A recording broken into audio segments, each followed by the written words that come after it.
Hi, I'm Tim. Welcome to Watchbox, and thanks for logging on. If you love this watch, email me. It's in the description below, tmosso@thewatchbox.com.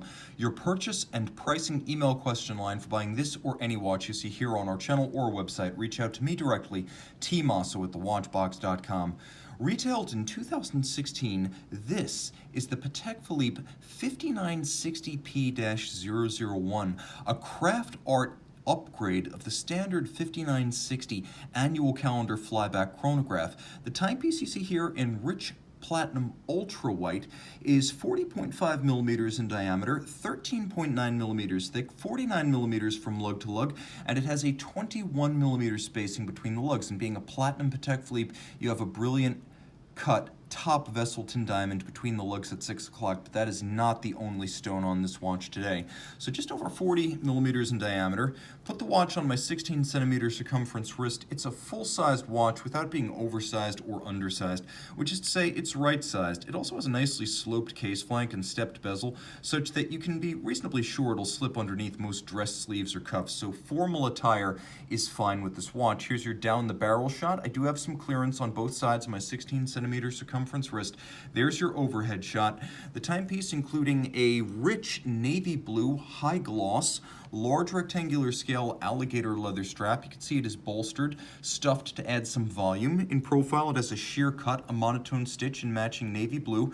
Turn it upside down, you can see calfskin. This is a Patek Philippe factory strap in outstanding condition, and you'll note it features pull tab spring bars, so you can quickly pull the tab and remove the strap without tools. Now, taking a quick look at the buckle, you can see this too has been customized. Inset with baguette cut, invisibly anchored gems, diamonds of course, surrounding the Calatrava cross. It is a full platinum 950 folding clasp to ensure against droppage while donning or removing this watch at your bedside.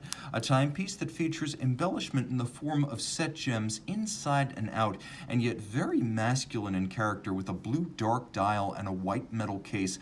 This is a timepiece for the fashionista who knows to occasionally pull his punches. This watch would be too much in yellow or red gold. In platinum, it's perfect. You can see the adjusters for the calendar system, pump style pushers, Calatrava cross on the crown, and a lovely fluid case form. The case, as with the clasp, made by Patek Philippe in-house. Now, the gem set bezel is extraordinary. As you can see, this is what's often known as an invisible setting, as there are no pincers clasping the four corners. You have flanking bars, and into this channel the gems are set. As you can see, for carats, for clarity, for color, perfectly matched, including by optical scanner prior to their setting. This is a handmade Patek Philippe case by virtue of hand polishing and the gem setting. Now, moving inboard, you can see that we use a diamond index dial, much like the 5170 or the 40th anniversary Nautilus collection. These gems are ultimately brilliant down at the bottom of the dial, or baguette, and they're fixed on white gold indices. So the dial itself is a navy blue that nicely matches the strap, and the watch has a number of complications. We'll start at the top. A triple aperture annual calendar that need be reset only once during the jump from February to March. Remember, back in 1996, Patek Philippe patented the first annual calendar, so this is their original innovation. There's a power reserve indicator for the 45 to 55 hour automatic winding power reserve. There is a flyback chronograph. You can reset it and restart it with a single push of the trigger at 4 o'clock. We have loomed leaf style hands in white gold. We have a mono counter with superimposed chronograph hours and minutes to keep the dial clean and symmetrical. And then we have an AM/PM indicator. It'll turn dark blue to warn you when you should not use these pusher adjusters to adjust the calendar.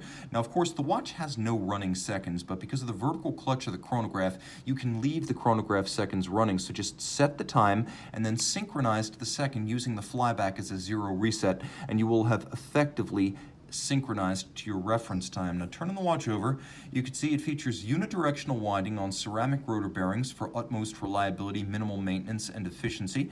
And we have the 6-position adjustment, 40 jewel free sprung Patek Philippe in-house caliber CH28520. The timepiece, of course, free-sprung with the traditional Patek Philippe Gyromax architecture and adjusted in 6 positions with an anti-magnetic Spiromax silicon hairspring. The Patek Philippe seal 6-position adjustment and Spiromax hairspring means Patek attests that this watch will run no worse than -3 + 2 seconds per day. The chronograph uses a column wheel and vertical clutch tandem, the column wheel for crispness, the vertical clutch for smoothness of engagement, and again, if you wish, the flexibility to leave the chronograph running full-time. The watch is 30 meters water resistant, so while it is sporty, it is not quite an aquatic sports watch. All of the standards of fine high horology finish are present and correct. Let me jump back in there. You can see all the cliches: engine turning, mirrored anglage, black polished screws with chamfered slots in circumference, circular Côte de Genève, and you can truly see that the beveling is broad, beautiful, and hand-finished with satination on the wheels of the train. A glorious timepiece and an exceptionally scarce model based on the 5960. This is the 5961P. Email tmosso at thewatchbox.com for purchase and pricing details. Back with the 5961P by night. Plenty of lume.